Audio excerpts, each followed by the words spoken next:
Crime press Bengal নিউজের পর্দায় স্বাগত। আজ শ্রাবণ মাসের 30 তারিখ 1432 সাল, অগস্ট মাসের 16 তারিখ 2025 শনিবার। দিনের সর্বোচ্চ তাপমাত্রা 34 ডিগ্রি সেলসিয়াস এবং সর্বনিম্ন তাপমাত্রা 27 ডিগ্রি সেলসিয়াস। বাতাসে আপেক্ষিক আর্দ্রতার পরিমাণ রয়েছে 71%। সূর্যোদয় হয়েছে ভোর 5টা বেজে 14 মিনিট এবং সূর্যাস্ত বিকাল 6টা বেজে 8 মিনিট। আসুন জেনে নেওয়া যাক সমগ্র বাংলার আবহাওয়া কেমন থাকবে। নিম্নচাপের প্রভাব কি এখনো রয়েছে? কি বলছে হাওয়া অফিস? চলুন জেনে নেওয়া যাক। আবহাওয়ার সমস্ত আপডেট নিয়ে আলোচনায় আমি স্বাতী। বিদায় বেলায় বর্ষা, তবে তার আগেও দাপট অব্যাহত। যদিও আজ শনিবার বৃষ্টির পরিমাণ ও ব্যাপকতা কমে আসবে দক্ষিণবঙ্গে। তাপমাত্রা ও আর্দ্রতা জনিত অস্বস্তিকর ভ্যাপসা গরম বাড়বে। সকাল থেকে ঘরমাক্ত অস্বস্তিকর আবহাওয়া বজায় থাকবে। বঙ্গোপসাগরের উপর তৈরি হওয়া নিম্নচাপের জেরে বৃষ্টিপাত চলছে দক্ষিণবঙ্গ থেকে শুরু করে উত্তরবঙ্গের জেলাগুলিতে।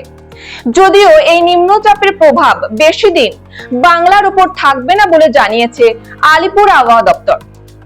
পশ্চিম মধ্য বঙ্গোপসাগরের উপর একটি নিম্নচাপ অঞ্চল গড়ে উঠেছে। দক্ষিণ ওড়িশা, অন্ধ্রপ্রদেশ উপকূলের কাছে পূর্ব মধ্য এবং উত্তর পশ্চিম বঙ্গোপসাগরের উপর যে নিম্নচাপ অঞ্চলটি ছিল তা এখনো সক্রিয়। তার সঙ্গে সমুদ্রপৃষ্ঠ থেকে 7.6 কিলোমিটার উপরে রয়েছে ঘূর্ণাবর্ত। সেটি আগামী 24 ঘন্টায় আরো পশ্চিম উত্তর পশ্চিম দিকে সরবে। এছাড়াও মৌসুমী অক্ষরেখা বর্তমানে বিকানের বিলাসপুর হয়ে পশ্চিম মধ্য বঙ্গোপসাগর পর্যন্ত বিস্তৃত। চলুন জেনে নেওয়া যাক শনিবার অর্থাৎ আজ দক্ষিণবঙ্গের আবহাওয়া কেমন থাকবে। আবহাওয়া দপ্তর জানিয়েছে মৌসুমী অক্ষরেখা ও নিম্নচাপ সক্রিয় রয়েছে। এই দুইয়ের জোড়া ফলায় কম বেশি বৃষ্টি চলবে রাজ্যে। বঙ্গোপসাগরে নিম্নচাপের জেরে রাজ্যে অস্বাভাবিক জলীয় বাষ্প ঢুকছে, কিন্তু পর্যাপ্ত বৃষ্টিপাত হবে না। বৃষ্টি না হওয়ায় মঙ্গলবার পর্যন্ত ভ্যাপসা গরম পরিস্থিতি বজায় থাকবে দক্ষিণবঙ্গে। হালকা বৃষ্টির সম্ভাবনা রয়েছে নদিয়া, মুর্শিদাবাদ, বীরভূমে। বিক্ষিপ্তভাবে বজ্রবিদ্যুৎ সহ বৃষ্টির সম্ভাবনা রয়েছে। ভারী বৃষ্টি হবে না কোথাও। বজ্রবিদ্যুৎ সহ হালকা থেকে মাঝারি বৃষ্টির পূর্বাভাস রয়েছে এবং এই জেলায় আলিপুর আবহাওয়া দপ্তর তরফে জারি করা হয়েছে পূর্বাভাস অনুযায়ী এদিন বজ্রবিদ্যুৎ সহ বৃষ্টির সম্ভাবনা রয়েছে পূর্ব পশ্চিম মেদিনীপুর, কলকাতা এবং দক্ষিণ 24 পরগনা জেলায়। উল্লেখিত জেলাগুলিতে ঝড় বৃষ্টির জন্য হলুদ সতর্কতা জারি করা হয়েছে। বৃষ্টির সঙ্গে ঘন্টায় 30 থেকে 40 কিলোমিটার বেগে ঝোড়ো হাওয়া বইবে। রবি ও সোমবার বৃষ্টির পরিমাণ কমবে দক্ষিণবঙ্গে।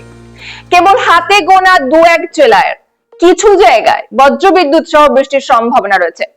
মঙ্গলবারও একই রকম পরিস্থিতি থাকবে।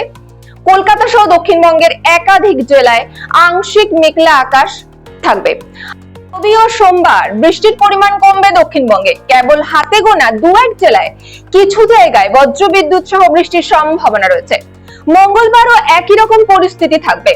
কলকাতা সহ দক্ষিণবঙ্গের একাধিক জেলায় আংশিক মেঘলা থাকবে আকাশ। আপাতত ভারী বৃষ্টি হবে না উত্তরবঙ্গেও। শনিবার ভারী বৃষ্টির কোনো সম্ভাবনা নেই উত্তরের জেলাগুলিতে। 2-1 জায়গায় বিক্ষিপ্তভাবে বজ্রবিদ্যুৎ সহ হালকা থেকে মাঝারি বৃষ্টিপাতের সম্ভাবনা রয়েছে। রবি ও সোমবার ফের একবার ভারী বৃষ্টি হতে পারে উত্তরবঙ্গের প্রায় সমস্ত জেলাতে। বিক্ষিপ্তভাবে ভারী বৃষ্টির সম্ভাবনা রয়েছে দার্জিলিং, কালিম্পং, আলিপুরদুয়ার, কোচবিহার এই সমস্ত জেলাগুলিতে। আবহাওয়ার পরবর্তী আপডেট পেতে চোখ রাখুন ক্রাইম প্রেস বেঙ্গল নিউজের পর্দায়। আরো বিশদে খবর জানতে চোখ রাখুন আমাদের সংবাদপত্র ক্রাইম প্রেস বেঙ্গল। আমাদের ওয়েবসাইটে নিয়মিত আপডেট পড়ুন crimepressbengal.com, crimepressbengal.in। প্লে স্টোর থেকে এখনই ডাউনলোড করুন আমাদের অ্যাপ ক্রাইম প্রেস বেঙ্গল, যাতে আপনি সবার আগে খবর পান সঠিক তথ্য সহ। মুক্ত হস্তে দান করুন আমাদের এনজিওতে, crime press Bengal national NGO. আমাদের পাশে থাকুন, সমাজের জন্য একসাথে কাজ করি। পশ্চিমবঙ্গের প্রতিটি কোণায় ঘটে যাওয়া অপরাধ, দুর্নীতি ও সামাজিক অনিয়মের বিরুদ্ধে নির্ভীক crime press Bengal. Crime press Bengal সত্যের পথে, ন্যায়ের পাশে। ক্রাইম প্রেস বেঙ্গল বাংলার কণ্ঠস্বর। বিশেষ সচেতনতা বার্তা। বাড়ির আশেপাশে কোথাও কোনো জিনিসে জল জমতে দেবেন না। প্লাস্টিকের ব্যবহার বর্জন করুন। জলের অপচয় রোধ করুন। বাইক চালাবার সময় বাইক চালক এবং আরোহী উভয়ই হেলমেট ব্যবহার করবেন।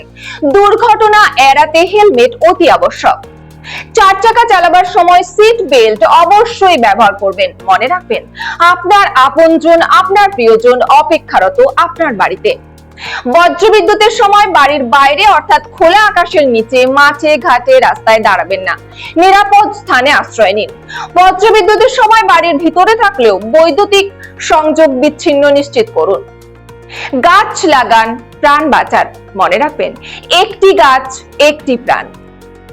সরকারি প্রকল্পের শিশুদের টিকাকরণ অত্যন্ত জরুরি। ভবিষ্যৎ প্রজন্মকে সুস্থ স্বাভাবিক রাখার জন্য টিকাকরণ অত্যন্ত আবশ্যক। সুস্থ থাকুন, সতর্ক থাকুন, নিরাপদে থাকুন। সঙ্গে থাকুন, দেখতে থাকুন ক্রাইম প্রেস বেঙ্গল নিউজ, বাংলার কণ্ঠস্বর।